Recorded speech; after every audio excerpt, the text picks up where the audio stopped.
Valmir Tomasi Cardoso é um dos responsáveis pelos programas Olhando para o Céu, da TV Cultura, e ABC Astronomia, da TV Escola. Ele começou sua vida profissional como planetarista em São Paulo, foi professor de Física na PUC de São Paulo, dirigiu a Sociedade Brasileira para o Ensino da Astronomia, a SBEA, é membro da diretoria da Sociedade Interamericana de Astronomia e La Cultura, SIAC, e, como eu já disse no início, sócio fundador da nossa associação. Valmir, em nome da diretoria, em nome de todos os nossos membros, quero te dar as boas-vindas. Muito obrigado por ter aceitado o nosso convite. Seja muito bem-vindo à sua comunidade, essa associação é sua comunidade também. Boa noite. Boa noite, Zé Roberto. Muito obrigado. Aliás, eu quero agradecer o amabilíssimo convite que vocês fizeram para eu falar de um tema que eu gosto muito. Agora, a astronomia é sempre um tema que todos nós gostamos muito, né? E eu tenho me dedicado, digamos, nesses últimos, talvez, 15 anos, a trabalhar mais diretamente com astronomia nas culturas.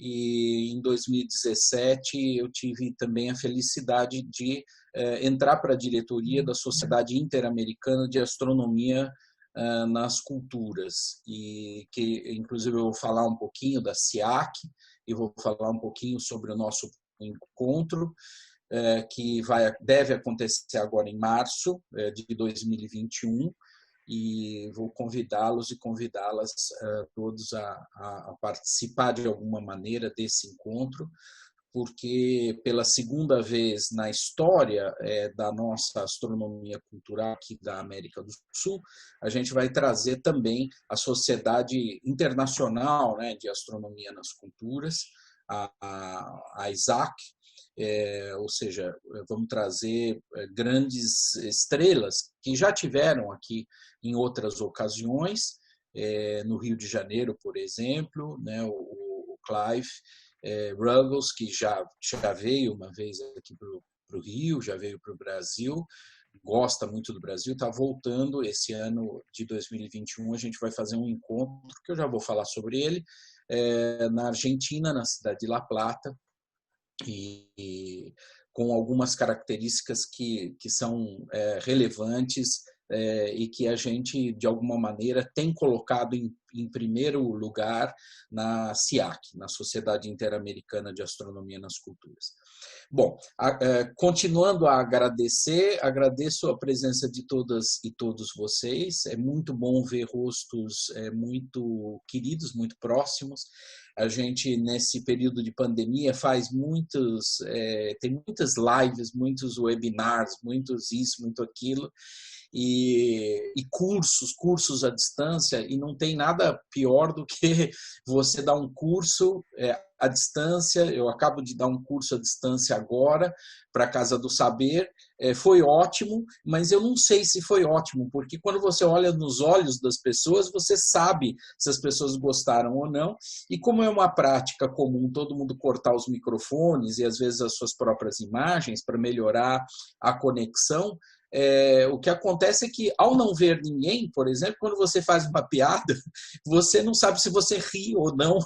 É uma situação culturalmente, né, nova para nós, e por isso mesmo saber que tem um monte de gente amiga do outro aqui assistindo e que já me conhece, sabe, em linhas gerais, pelo menos como eu penso, é muito bom. E também ver rostos novos, quer dizer, pessoas que eu ainda não conheço, que estão hoje na ABP e que eu estou tendo o prazer, né, de conhecer. Então, é uma oportunidade que eu agradeço muito a você, José Roberto, ao Sherman e toda a equipe da ABP, os queridos amigos da ABP. Muito obrigado mesmo. Bom, eu vou colocar uma apresentação aqui.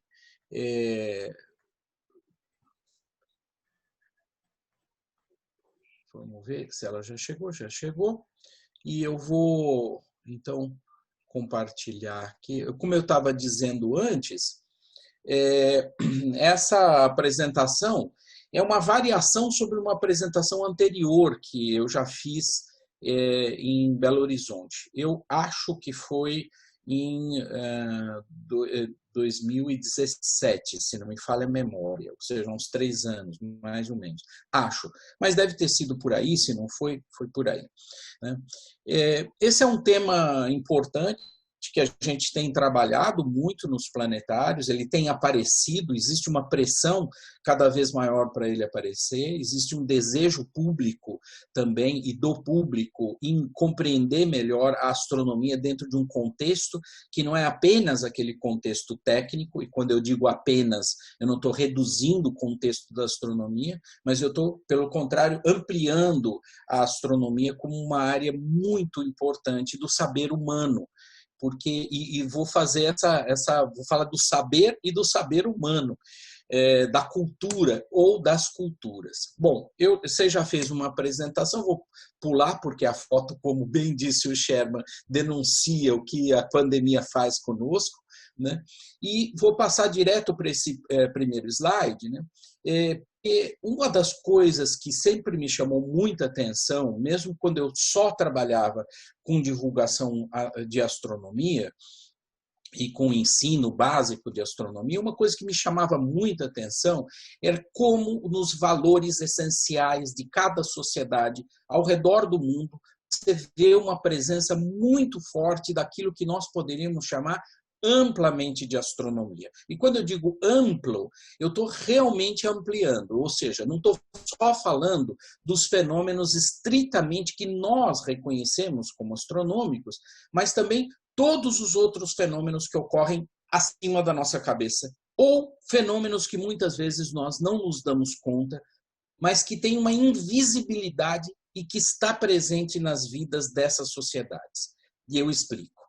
A gente olha, tem algumas coisas que para nós evidentemente são de natureza astronômica. Por exemplo, um meteoro, ou a passagem de um cometa, ou o dia, a noite, o Sol, a Lua, os planetas, a variação de brilho, de cores, etc.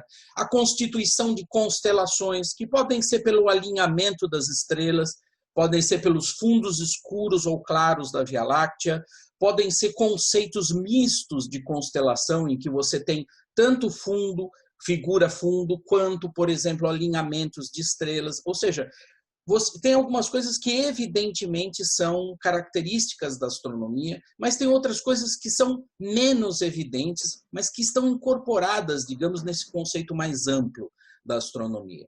Como, por exemplo, os fenômenos atmosféricos.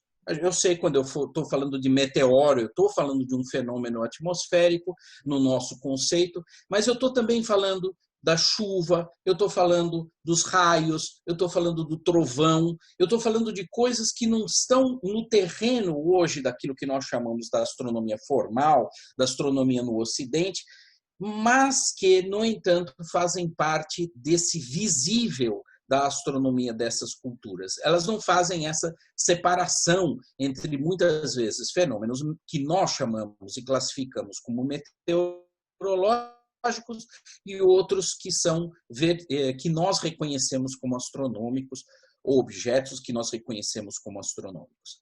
A ressignificação desses objetos, inclusive, é vasta quando a gente olha para as várias culturas. O que para nós é um planeta que muda de posição no céu e que para a nossa cultura gira ao redor do Sol, para outra cultura, e para a nossa cultura já girou ao redor da Terra, e para outras culturas, por exemplo, pode ser uma alma, pode ser um espírito, pode ser um antepassado, pode ser uma divindade, como também eram os planetas para os nossos antecessores da nossa cultura ocidental.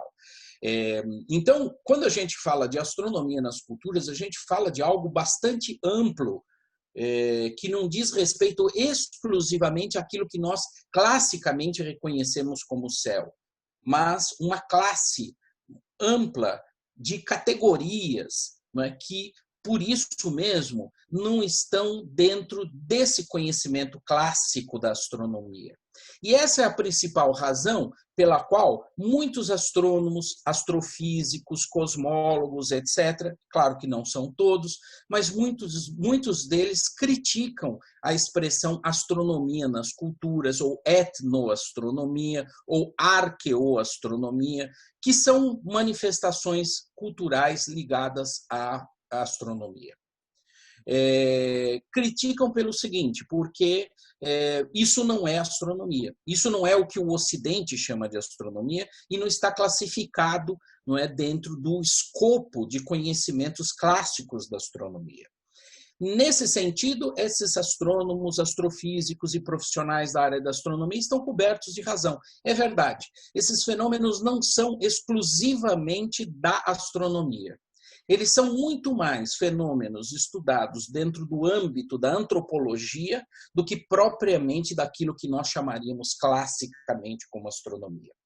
No entanto, a força que esses fenômenos têm e a ligação que eles têm com a história, com as cosmovisões, e atualmente eu estou usando uma outra expressão, a cosmopercepção, a partir de um trabalho que eu tive na banca recentemente em Bauru, eu estou começando a chamar esse campo de conhecimento de cosmopercepção e não cosmovisão, para não ficar preso apenas naquilo que é observado, mas naquilo que é percebido por todos os sentidos. E também porque essa astronomia cultural também utiliza conhecimentos que são invisíveis para nós, que tem a ver com a atuação das divindades de um determinado grupo, de uma determinada etnia, e que, portanto, não são verificáveis dentro da nossa ciência mais, digamos, tradicional.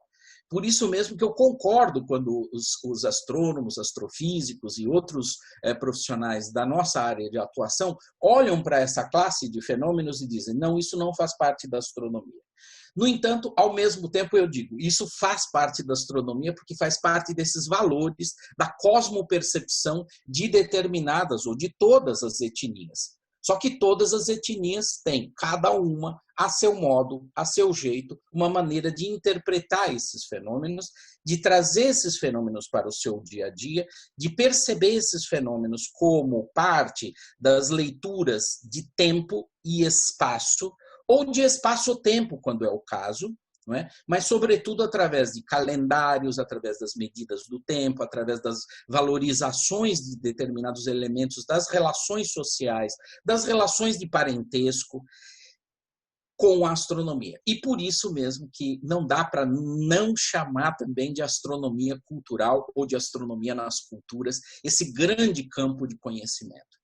A coisa que eu acho que é mais apaixonante em tudo isso é que, ao redor do mundo, quando você olha para essa paisagem celeste que nos envolve, ela faz parte da paisagem, ou seja, da construção e da significação que se dá a esse todo em todos os lugares. Não há lugar no planeta, até mesmo em Londres, que chove muito, não há lugar num planeta em que você não tenha o céu estrelado, os planetas, o Sol, a Lua, etc., fazendo parte dessas cosmovisões ou dessas cosmopercepções. Ou seja, as cosmologias, a gente guarda a palavra cosmologia principalmente para uma área de pesquisa, de investigação, aparentada da astronomia, ou que nasceu a partir da astronomia, do grande guarda-chuva, que é a astronomia, mas eu acho que também a gente pode usar cosmologia no sentido antropológico do termo, isto é,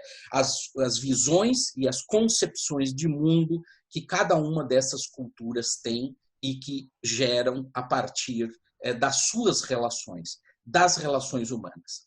Também é importante que a gente não esqueça o seguinte, nós todos, né, constituímos valores, constituímos valores éticos, valores estéticos, valores políticos, valores morais.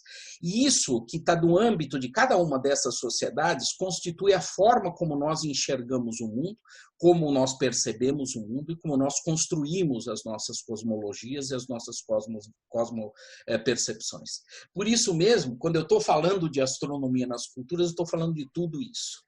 Eu estou falando de alguma coisa que escapa daquela primeira aproximação que nos é muito próxima por causa da nossa atuação como gente da astronomia e que, por isso mesmo, exige da gente um tipo de, não só compreensão, mas de estudo e de dedicação que escapa também um pouco da parte técnica da astronomia e vai e caminha, sobretudo, para as metodologias e para o conhecimento dentro da antropologia, dentro das ciências sociais como um todo, mas dentro da antropologia como base estrutural desse conhecimento.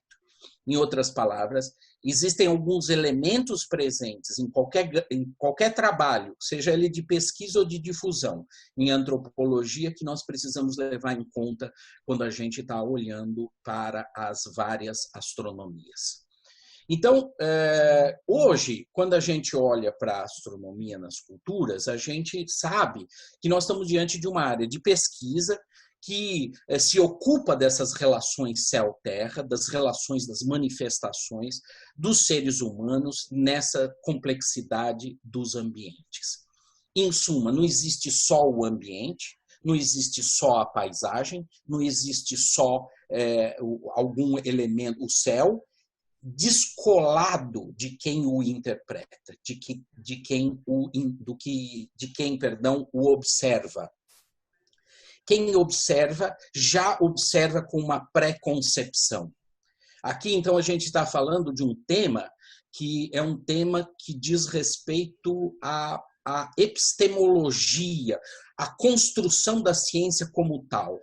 Ou seja, a gente tem que perceber que quando, e eu acho que vale para todas, inclusive para a cultura ocidental, mas quando a gente se debruça sobre uma determinada paisagem, quando a gente olha um contexto, a gente já olha com um conjunto de saberes, com um conjunto de conhecimento que já foram constituídos antes de nós e que são compartilhados entre nós e todas as outras pessoas que vivem conosco, que vivem conosco mais diretamente na nossa sociedade. E muitas vezes a gente não se dá conta quando a gente tem um comportamento que é preconceituoso ou que gera impossibilidades da compreensão daquilo que o outro produz, do que uma outra sociedade produz, e aí a gente pensa exoticamente sobre essa sociedade, pensa nessa sociedade como alguma coisa curiosa, interessante e perde o aspecto contextual de como esses conhecimentos são construídos dentro dos valores que são compartilhados dentro daquela sociedade. Basicamente, essa é, digamos, a fala inicial que orienta a minha fala de hoje. Bom, como área de pesquisa, claro, eu estava falando sobre metodologias, né? Existem as metodologias da antropologia, que pode ser através de pesquisa, como, por exemplo, uma pesquisa que, na maior parte das vezes, é participante. Quando você vai para campo, você faz desde pesquisa qualitativa, quantitativa, você tanto mede no sentido muito tradicional, quanto você também se envolve com aquela sociedade, com aquele grupo, com aquela etnia. Não é possível você, quando eu digo isso com tranquilidade para quem quiser ingressar nesse campo, não é possível você começar a trabalhar numa sociedade, junto a uma sociedade, sem se envolver com os problemas dessa sociedade. Eu não vou falar especificamente da sociedade, dos grupos, vários grupos e etnias indígenas que tem no Brasil, nem dos quilombolas, nem dos caiçaras, nem de outros grupos de comunidades que estão reunidas, compartilhando os mesmos valores, as mesmas concepções de mundo, Mas, quando você começa a trabalhar com esses grupos, você tem que estar disposto a entender esses grupos internamente, com as suas questões, com os seus problemas, e de alguma maneira, compartilhar esses conhecimentos. E entender que, por mais que você faça em termos de esforços pessoais, você sempre fará representações a respeito dessas culturas. Em outras palavras, você não consegue ser outra coisa senão uma pessoa que está lá dentro com os seus valores, com as suas formas, com a sua ética, com a sua forma de ver o mundo, constituindo e construindo pontes, que são lugares que é um não lugar, no sentido de que você não é da sua sociedade exclusivamente e também não é dessa etnia exclusiva. Consegue desligar isso aqui? Há tempo isso, né? Nada aqui, né? Em outras palavras, a gente está falando de uma área que une antropologia e astronomia, né? E, portanto, une interpretações. E aí, claro, há vantagens e riscos muito grandes quando você interpreta uma outra cultura. E é por isso que você precisa estudar o que os outros já estudaram a respeito dessa cultura, entender, pelo menos, os contextos, porque, senão, você simplesmente começa a contar historinhas, lendas e coisas que parecem exóticas a respeito dessa sociedade, né? Há grandes interfaces hoje, quando você fala em astronomia na cultura, com outras áreas, né? Quer dizer, você faz uma etnografia, você estuda como essa sociedade se comporta, como ela se percebe, você começa a fazer parte, quando você usa metodologias como de pesquisa participante, você começa a conviver com essas culturas, você come o que eles comem, você começa a pensar como eles pensam. E aqui eu vou dar um exemplo, só para ficar bastante concreto. Eu me lembro que quando eu cheguei lá no Alto Rio Negro, logo no início, de maneira apressada, eu já comecei a fazer interpretações sobre várias histórias que eles iam me contando. E uma das histórias mais curiosas dizia respeito a uma jararaca, a Cipé feiró, a jararaca de anos grande, quer dizer, a jararaca que toca o horizonte quando o sol está se pondo, ou seja, no ocaso helíaco aproximado, quando essa constelação toca o horizonte perto do ocaso do sol, no ocaso helíaco do sol, quando ela toca o horizonte, miticamente ela abre o seu ânus e todos os peixes entram no seu ânus, depois esse ânus se fecha. E por isso mesmo, então, você não vai encontrar peixes nessa época no rio. Você vai ter dificuldade, eles têm dificuldade de conseguir fontes de proteína nessa época. E aí, claro, imediatamente eu já interpretei esse fenômeno como sendo um ciclo de piracema dos peixes. Os peixes iam para alguns lugares e nessa época eles estavam pondo seus ovos e aí demorava um determinado tempo até um novo ciclo de peixes chegarem ao rio e saírem dos igarapés e irem para os rios. Então eu montei toda uma explicação bastante clássica e ocidental a respeito do tema, e depois eu fui encontrar esse mesmo mito sendo narrado pelos Cuicuro e por outros grupos indígenas dentro do trabalho do Lévi-Strauss. E entendi que esse tipo de explicação não é uma explicação direta como nós faríamos a partir das nossas interpretações.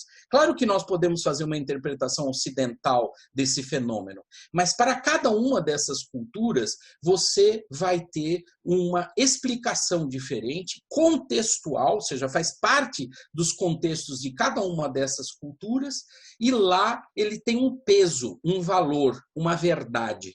E é uma verdade que pauta as relações sociais, que pauta as relações de parentesco, que pauta as relações todas desse grupo com outros grupos e que faz parte dessa cosmopercepção.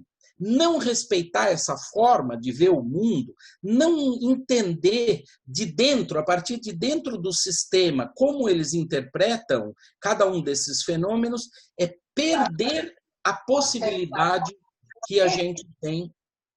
Oi, perdão? Acho que vazou um áudio. É perder a possibilidade de enriquecer a nossa forma de ver o mundo. Porque isso tem a ver na cultura, por exemplo, dos tucanos, lá do Alto Rio Negro, isso tem a ver com um período em que você deve respeitar esse distanciamento. Então, ele tem aquilo é um marco do ponto de vista temporal para dizer num calendário que tem a ver com uma jararaca que não existe no nosso sentido da existência, mas que é um marcador temporal no sentido de dizer que esse é um período em que eu vou ter que buscar outras fontes de proteína, que eu vou ter que entender que o mundo, eu não vou sair atrás de peixes desesperadamente, mas eu vou respeitar esse ciclo, porque é assim que a natureza se estrutura. E essa percepção é uma percepção que muitas vezes nos falta no mundo ocidental, nos falta na nossa cosmopercepção. E talvez seja importante que a gente comece a aprender a contrabalançar a nossa visão de mundo com essas visões que são igualmente complexas, mas que não utilizam aquilo que a gente chama classicamente como ciência, esse organismo do século XVIII, do século XIX, que ganhou muita importância ao longo do XIX e do XX, e que, ao mesmo tempo, também nos colocou diante de algumas dificuldades bastante grandes, por exemplo, quando a gente pensa hoje do ponto de vista ambiental. Então, quando eu falo isso, eu não estou negando a ciência em absoluto, eu sou uma pessoa com formação científica no nosso mundo ocidental, mas, ao mesmo tempo, eu acho que a gente tem que ampliar o nosso sentido de sensibilidade para perceber que existem outras formas de entender o mundo e que localmente, por exemplo, elas funcionam. Ali naquela região elas funcionam. O nosso modelo geral não funciona naqueles lugares especificamente. Além de usar etnografia, história da ciência, claro, a gente usa conceitos de matemática que não são aqueles conceitos clássicos que também nós estamos acostumados. Bom, portanto, a gente fala muito de cultura, mas quando a gente vai a um dicionário, né, a gente vê que existem várias acepções para a palavra cultura, como o processo, o efeito de cultivar a terra, de lavra, de cultivo, né, que vale de alguma maneira para isso, o cultivo de células, de soluções contendo nutrientes adequados em condições propícias à sobrevivência, é um outro conceito de cultura que está, inclusive, bastante na moda atualmente, né? E esse outro conceito de cultura, terceiro, digamos, que tem a ver, que tem várias acepções, que nasceu no campo da antropologia e que tem uma definição geral pensada pelo Edward Taylor, que foi um dos primeiros, digamos, pensadores na área de antropologia, né? Pensou esse conceito de cultura, que é todo aquele complexo que inclui o conhecimento, as crenças, a arte, a moral, a lei, os costumes e todos os outros hábitos e capacidades adquiridos pelo homem como membro de uma sociedade. Embora a definição do Taylor seja bastante ampla e sirva ainda como um conceito de cultura, do Taylor, perdão, do conceito de cultura, esse conceito do Taylor é ampliado e hoje ele é pensado a partir de outros referenciais teóricos. Para quem quer entender, giro fortemente a leitura do livro do Stuart Hall, digamos, uma enorme, ele pega um espectro bastante grande de conhecimentos a respeito da cultura, com exemplos, e não é um livro excessivamente grande, digamos, das suas 100 e poucas páginas, 200, e que, ao mesmo tempo, tem ali várias dessas representações, desses conceitos de cultura, e que eu acho que é uma leitura bastante recomendável por causa da sua qualidade. O Stuart Hall é um pesquisador importante.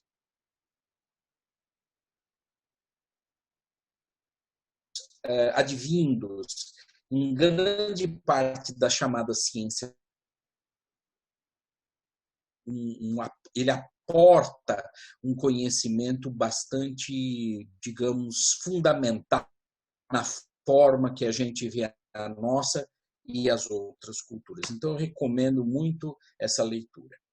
Na linha de também entender um pouco mais o que fazem os astrônomos culturais, eu tenho um livro que é o resultado da primeira escola interamericana de astronomia cultural.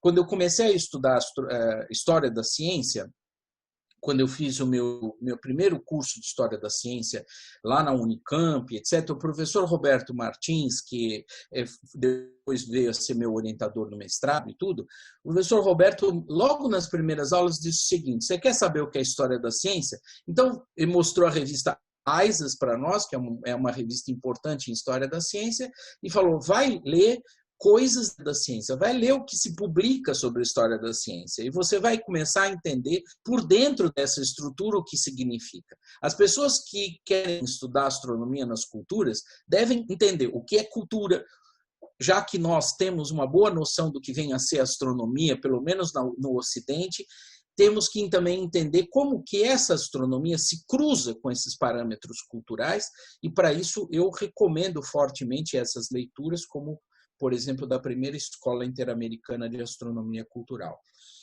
Todos os eventos da SIAC, da Sociedade Interamericana de Astronomia nas Culturas, hoje, tem uma escola associada a ela. Hoje, essas escolas são estruturadas, inclusive, de duas maneiras, um curso básico de astronomia nas culturas e um curso avançado.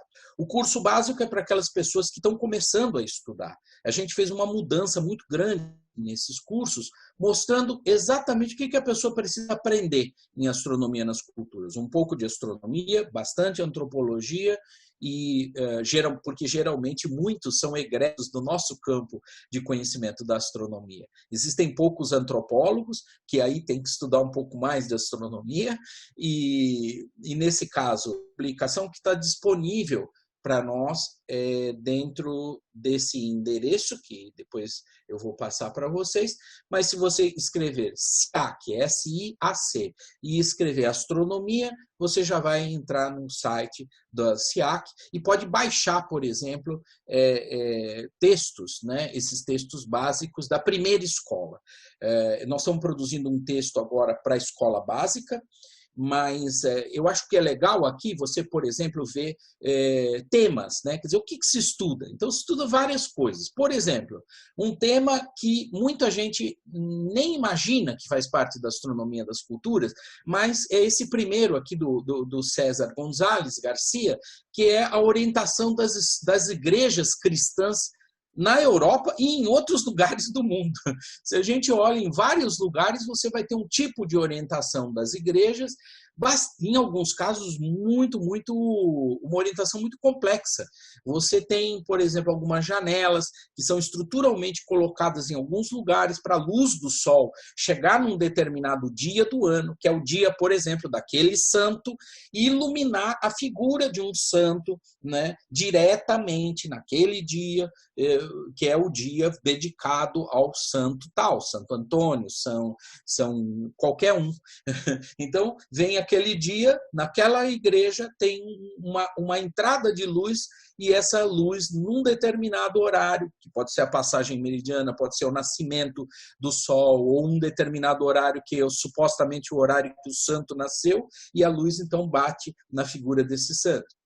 E, claro, as orientações para leste, para oeste, todas essas orientações são comuns em igrejas europeias. Então, isso daí é um tipo de conhecimento astronômico associado ao conhecimento religioso e que, portanto, é estudado, né? Quando a gente fala aqui, por exemplo, tem um dos grandes estudiosos, que é o Juan Belmonte, Antônio Belmonte, que se debruçou sobre as questões de Stonehenge, etc., porque todas as vezes que a gente fala em astronomia nas culturas, a gente lembra de monumentos megalíticos e as relações evidentes que esses monumentos megalíticos têm com a astronomia, alinhamentos com o Sol, etc., etc., mas também tem outras coisas. Eram centros rituais, Eram só centros rituais? Eram só observatórios? Era um misto de cada uma das coisas? E quando a gente fala que são observatórios, eles são observatórios com a finalidade de serem observatórios, de serem calendários, de serem centros rituais para determinadas condições, ou eles reúnem um outro tipo de interpretação que faz parte daquela sociedade, muitas vezes uma sociedade que nós não temos elementos diretos associados a ela. Nós temos só evidências materiais da presença dessa cultura, mas não temos mais representantes dessa cultura atualmente. Então, a gente tem que olhar elementos vestigiais dessa cultura, como que eles deixaram isso, por exemplo, em pinturas rupestres, ou mesmo em construções e alinhamentos, como é o caso de Stonehenge. Isso torna complexa a discussão. E a gente tem que tomar cuidado, porque no nosso afã de dar uma resposta ou de levar isso para um público mais amplo dentro dos nossos planetários, a gente acaba dando uma resposta precipitada, porque isso nos conforta os outros, mas, na verdade, isso às vezes é um trabalho que coloca em risco a ideia dessa complexidade e mesmo a ideia de não sabermos, né? De uma ideia de fazermos algumas inferências e aportarmos elementos e evidências como qualquer outra ciência, né? Quer dizer, a gente faz isso na ciência ocidental o tempo todo, então a gente tem que também fazer isso na astronomia, nas culturas. Bom, claro, quando a gente fala de arqueoastronomia, a gente está falando dessas construções antigas, pinturas rupestres, alinhamentos com montanhas que pré-existiam e que foram, por exemplo, escavadas em alguns pontos para o nascimento e o ocaso do Sol em datas específicas de solstícios e equinócios. Construções que são feitas seguindo, por exemplo,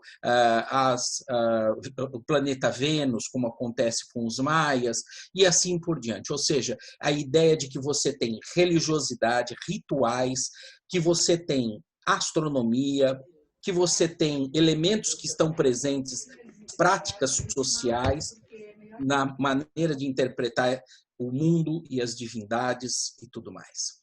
E isso ocorre em todos os lugares. Uma boa notícia para nós é que acabou de sair agora em maio, junho, acho que foi junho, a primeira edição da revista Cosmovisões, Cosmovisiones, que é uma revista da SIAC, aberta. Todos podem não só ler, como também mandar, submeter artigos.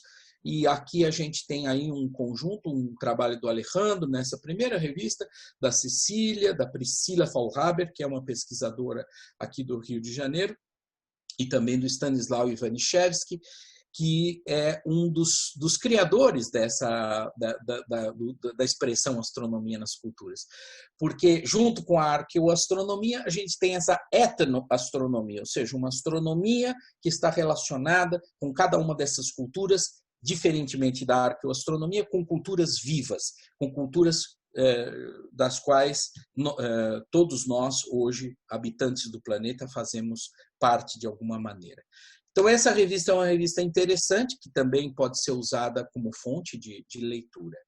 E entrada, sobretudo, nas associações, né, que isso é importante também, a SIAC, que está aí o endereço, a SEAC, que é a Sociedade Europeia de Astronomia nas Culturas, e a ISAC, que é a Sociedade Internacional de Arqueoastronomia e Astronomia na Cultura. Então, essas daqui são as três grandes associações de pesquisadores no mundo, uma europeia, uma norte-americana e americana, mas que também tem digamos, uma atuação internacional, e a SIAC, que é interamericana, no sentido de que, sobretudo, do México até a Terra do Fogo, não que a gente não tenha gente dos Estados Unidos, do Canadá, mas, sobretudo, do México até a Terra do Fogo, a maior parte dos pesquisadores se concentram da CIA que se concentram nessas áreas de investigação. E acreditem, tem muita coisa para investigar, né? Então, é importante que se pense o seguinte: quando a gente fala de astronomia cultural, muitas vezes a gente pensa tem astronomia dos povos indígenas, etc. Só que a astronomia cultural não é só isso, né? Nós já acabamos de ver isso. Quer dizer, a gente pode pensar astronomia cultural lá do arqueoastronomia, tanto em Stonehenge, né, quanto, por exemplo, nas igrejas, nas orientações das igrejas europeias ou das igrejas aqui na América do Sul também, né, por que não? Isso exige um conhecimento astronômico e, ao mesmo tempo, uma associação desse conhecimento astronômico com as religiões. Isso é muito comum. Ou seja, existe uma invisibilidade do conhecimento, eu vou falar um pouquinho sobre ela agora, mas essa invisibilidade, uma invisibilização, mais do que uma invisibilidade, uma invisibilização de uma parte do conhecimento. Ele é tornado invisível, ele é submetido a um outro tipo de conhecimento hegemônico que se impõe com sociedades que são mais fortes, que se impõem de alguma maneira sobre outras sociedades, que impedem que esse conhecimento ganhe vulto, ganhe importância. E isso ocorre, claro, com as populações indígenas, ocorre, claro, com as populações que são quilombolas e outros tantos grupos. A gente tem que pensar que a nossa própria astronomia, astronomia ocidental, aquilo que a gente chama de astronomia ocidental, que é o que nós chamamos de astronomia, de um modo geral, astronomia do Ocidente, astronomia que vem dessa matriz mesopotâmica, suméria, grega, romana, depois europeia, no sentido de europeia medieval, depois europeia da Revolução Científica e depois se espalha pelo resto do mundo com as grandes navegações. Essa a gente chama de astronomia ocidental, né? E existem outras tantas astronomias. Algumas que a gente reconhece até muitas vezes. A astronomia oriental dos chineses, das observações feitas antigamente pelos chineses, da astronomia dos japoneses, da astronomia indiana, por causa da própria cultura religiosa. No entanto, muitas vezes a gente fala da astronomia maia, eventualmente da América, já não fala muito da astronomia inca, quando chega aqui para a América do Sul, e muito menos da astronomia das várias populações indígenas.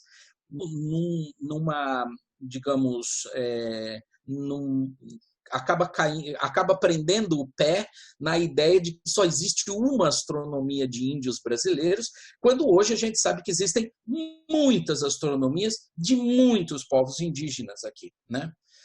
Isso é tudo resultado desse diálogo entre astronomia e antropologia.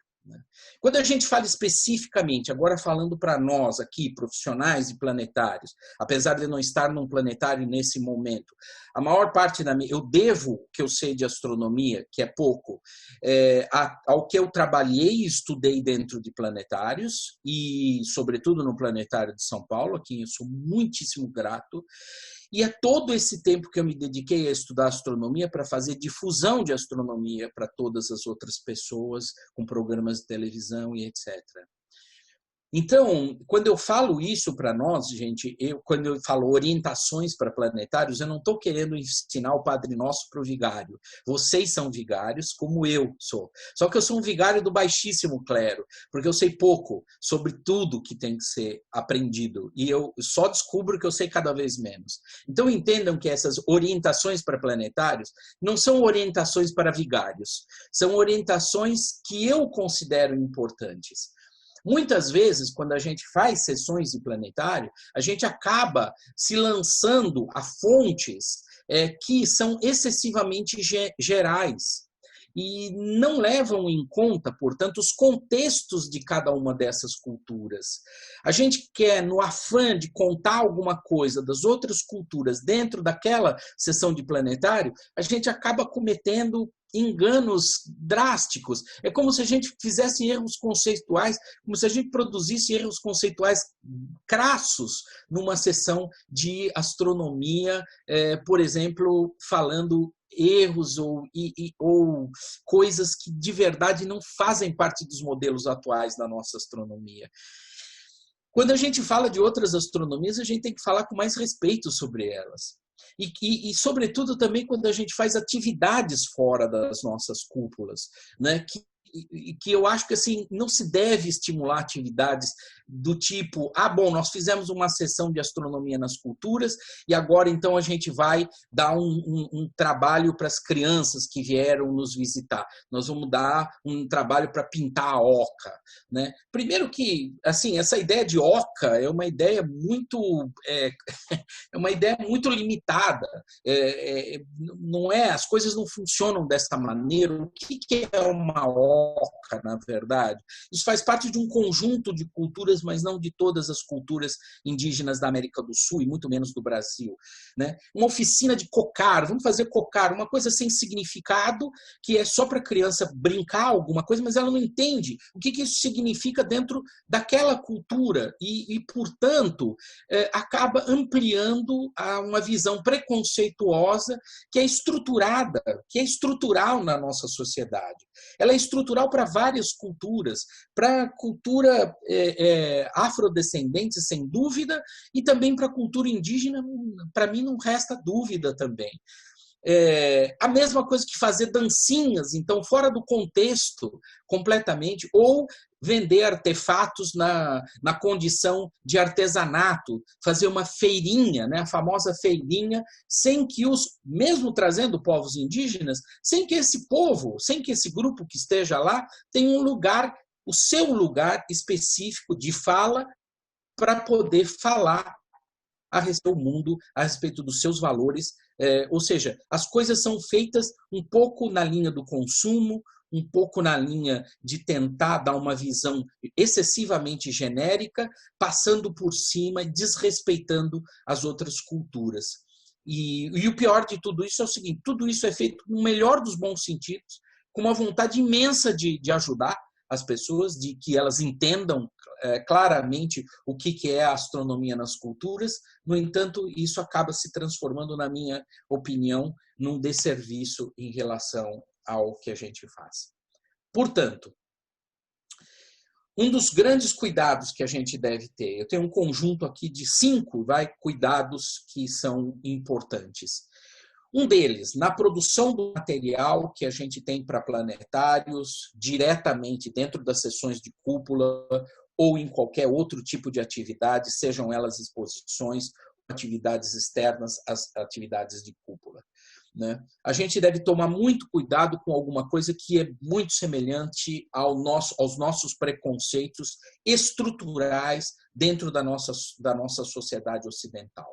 Uma delas é interpretar e julgar tudo através e a partir do nosso filtro. Talvez esse seja o ponto fundamental e mais cuidadoso, ou aquele com o qual a gente tem que tomar mais cuidado, que é o etnocentrismo. Ou seja, a gente olha tudo, e é muito difícil de não ser assim, a gente olha tudo a partir dos nossos valores e da nossa sociedade. Então, quando a gente olha para os outros, a gente acaba se sentindo, de alguma maneira, uma sociedade mais bem estruturada, mais bem organizada e que responde com mais objetividade a tudo aquilo que existe no mundo. E a gente continua passando pelas pessoas caídas, pelas famílias que estão aí todas nos faróis e as crianças vendendo bala e etc., achando que tudo isso é normal, né? Então, assim, a gente tem que entender como que cada sociedade olha o mundo, como cada sociedade integra esses valores, e por isso mesmo a interpretação e o julgamento que a gente faz precisam ficar mais claros no tipo de trabalho que a gente faz. Outra coisa é olhar com exotismo, né? Trazer lendas em vez de mitos, trazer assim essa ideia da ingenuidade, do pitoresco. é um espelho e que é uma criança que se transformou em lua, uma mulher que caiu dentro do lago, etc, etc. Ou então eles são como os nossos gregos, que têm seus mitos, suas histórias e suas lendas. Lenda e mito são duas coisas muito distintas dentro da antropologia.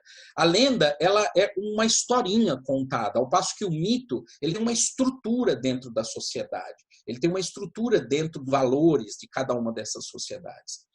Um terceiro ponto é o anacronismo, ou seja, achar que a gente está falando sempre do bom selvagem. Eu me lembro a primeira vez que eu mostrei um trabalho para uma pessoa que não era exatamente da nossa área, e ela se decepcionou porque ela queria ver as fotos dos índios nus e das índias nuas, e não dos índios com roupa, dos índios usando celular. É como se a cultura fosse uma cultura antiga e que não se modernizasse, ou que o fato de ele usar uma calça jeans e uma camiseta o torna menos índio do que ele de fato é. Ou seja, olhar como se as coisas não mudassem e estivéssemos andando com peles em cima do nosso corpo e usando clava em vez de usar coisas mais sofisticadas. O cientificismo, né? Que é a ideia de que é o seguinte, você olha para aquilo que eles estão percebendo no mundo e diz o seguinte, não, mas na verdade, né, eles falam isso, coitadinhos, eles têm essa visão tosca do mundo, mas na verdade, né, ou seja, você tem a verdade porque você tem a ciência e você olha para outra cultura e descola aquele conhecimento de um contexto e por isso mesmo você diz qual é a verdade por trás daquilo. E, por fim, o achismo, essas generalizações apressadas, que é o que eles queriam dizer com isso, né? É dizer assim, eu acho que eles estavam achando isso. Por exemplo, isso acontece muito em pinturas rupestres, né? A pessoa vê uma pintura rupestre e fala assim, isso aqui é um calendário, olha, tem tantos pontinhos, isso daqui é um mês, isso daqui é um ano, isso daqui é não sei o quê. Ou seja, não é assim, as coisas demoram para você interpretar, você precisa cruzar isso com outras imagens, com outros lugares. Em suma, essas são algumas coisas. Quem é que produz astronomia cultural? Pequenos produtores rurais fazem astronomia, não são só povos indígenas que fazem astronomia. Esses pequenos produtores rurais usam lua, usam sol, usam conhecimentos outros que não são conhecimentos apenas astronômicos. Quilombola, sem sombra de dúvida, tem toda uma mitologia, um mito associado à própria religiosidade, que, por sua vez, também tem a ver com essas cosmopercepções. Caiçaras e populações ribeirinhas, muito, usam a lua, usam os ventos, usam os sinais, usam os determinados elementos presentes nos seus calendários, né? E, claro, as populações indígenas. E aqui o que eu só quero dizer é o seguinte, vejam, tem aqui um mapa geral das populações por volta de 1500, né? Você vê lá os Tucano, aqui do lado esquerdo superior, os Caribe, Tupi-Guarani, grandes grupos, né? Os Pano, grandes grupos que ocupavam o Brasil originalmente. E o que aconteceu com esses grupos e o que tem acontecido com esses grupos? É o que tem sido chamado por alguns especialistas de etnocídio. Quer dizer, o que tem acontecido com esses grupos é que sistematicamente esses grupos têm sido mortos, têm sido desconsiderados e têm sido simplesmente reduzidos aos seus espaços, tendo seus espaços reduzidos, suas populações reduzidas, e vivem essa situação que é dramática, que não é só de populações indígenas, mas que afeta diretamente essas populações. Ou seja, há um conjunto hoje de pensadores que estão se dedicando a trabalhar e falar sobre etnocídio, nós podemos falar depois disso. Depois eu queria, indo já para a nossa finalização, porque eu já me estendi muito para abrir para vocês, eu queria colocar esse slide, porque eu encontrei esse slide num lugar e achei, na verdade, essa imagem, e eu achei muito boa essa imagem. E estava escrito originalmente em inglês, os Estados Unidos antes da imigração ilegal. Quer dizer, como eram os Estados Unidos antes da imigração ilegal? Como era o Brasil antes da imigração ilegal? Como eram os Estados Unidos antes da imigração ilegal? Antes de chegarem pessoas de fora, que hoje se consideram donas do terreno, mas que, na verdade, não são donas daquele terreno. Não existe uma única cultura que é dona de um espaço. Esse espaço faz parte de um coletivo, que é um outro tema também importante.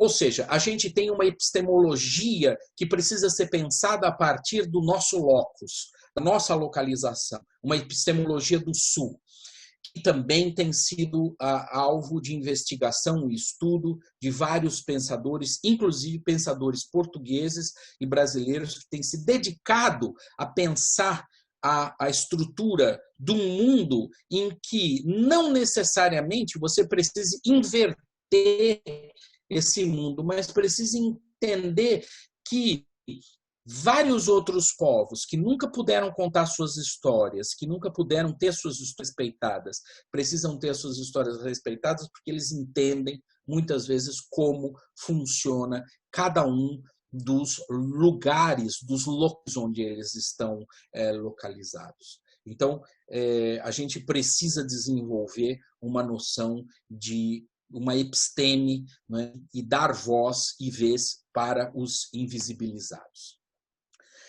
Para mais finalizar, as coisas não são o que elas parecem. Eu acho que essa imagem é muito boa para isso, né? Quer dizer, todos os objetos que estão sob a luz, eles também produzem uma sombra, e sombra é informação. O que a gente está vendo aqui é um inseto, né, sobre uma estrutura de água, e a gente vê a tensão superficial sustentando esse inseto, e veja o que acontece. Isso está na invisibilidade. Ou seja, existe uma invisibilidade nos fenômenos e nas estruturas sociais que a gente precisa tornar visível. E a partir do momento que a gente torne essas sombras visíveis, elas se transformam em informação e elas se transformam em uma maneira de ver o mundo. Há que se gastar tempo na interpretação.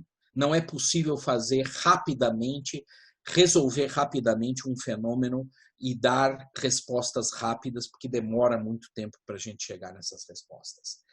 E depois, quando a gente vai pescar respostas, na verdade, a gente deve pescar perguntas. A gente não está num mundo, e a ciência é isso. Ciência é feita de boas perguntas, estruturadas dentro de um contexto epistemológico, e esse contexto epistemológico não pode mais ser único. Ele tem que ser pensado sob vários pontos de vista diferentes. E depois, encaminhando realmente para o fim da minha fala, não dá para a gente achar que a gente sabe o que as outras sociedades precisam saber. A gente não pode violar as regras das outras sociedades achando que nós estamos fazendo o melhor para essas sociedades. Isso vai ser muito custoso. E as respostas não são óbvias. Ou seja, a gente pode roubar no jogo. A gente pode simplesmente achar que nós sabemos o que é melhor.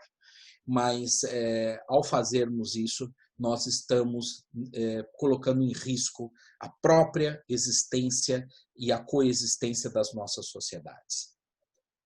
A produção do material didático, que muitas vezes, eu já coloquei essa imagem em várias outras palestras que eu já dei, e essa é uma delas.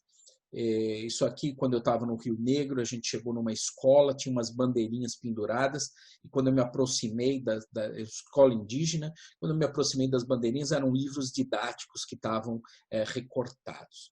E você vê nesses livros didáticos, por exemplo, personagens que não fazem parte da vida das populações indígenas, animais, né, que não fazem parte absolutamente do cotidiano de uma sociedade amazônica ok, a gente deve trazer outros conhecimentos para eles também, mas deve respeitar o conhecimento a partir do lugar de onde você começa a estudar. Você começa a estudar as coisas mais próximas e vai ganhando amplidão e amplitude a partir dessas coisas próximas. Um grande educador já falou isso antes de mim, não sou eu que estou falando isso. Esse grande educador, que o Brasil deve muito a ele, chama-se Paulo Freire. Ou seja, estudar a partir do próximo para poder ganhar amplidão e estudar outras coisas. Quem não acredita em Paulo Freire ou que não acredita no conhecimento científico, ok, pode desdenhar tudo isso, mas não é possível fazer isso sem que haja um custo.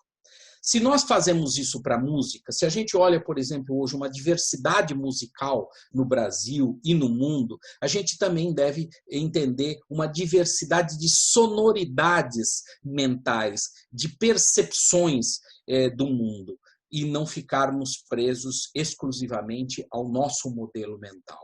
A gente precisa ampliar a nossa cosmopercepção. Para finalizar minha fala, convido todo mundo para o Oxford 12 e para o SIAC 8, em março de 2021. Os detalhes estão nas páginas da SIAC e da ISAC, e também a 9ª escola SIAC e a 10ª escola LAPIS, que era uma escola de astrofísica. Esse daqui, a imagem de baixo, inclusive, é do observatório de La Plata, onde vai ocorrer o evento. É um lugar realmente muito bonito, e isso vai ocorrer em março de 2021. Uma ótima oportunidade para entrar em contato com alguns dos mais expressivos pesquisadores em astronomia nas culturas, como Clive Ruggles e o Ivaniševský, que é o Stanislaw Ivaniševský, que são as duas pessoas que criaram esse conceito de astronomia nas culturas e que são pesquisadores que estão aí ativos com centenas de outros pesquisadores no mundo. Muitíssimo obrigado, e desculpem, eu me estendi demais na minha fala, mas acontece que eu não consigo parar de falar quando eu gosto do assunto. De qualquer maneira, eu quero abrir agora para a gente conversar um pouquinho, se vocês tiverem um pouco de tempo, mas de qualquer maneira está aí o meu e-mail também, que serve de contato para a gente conversar bastante a respeito. Obrigado.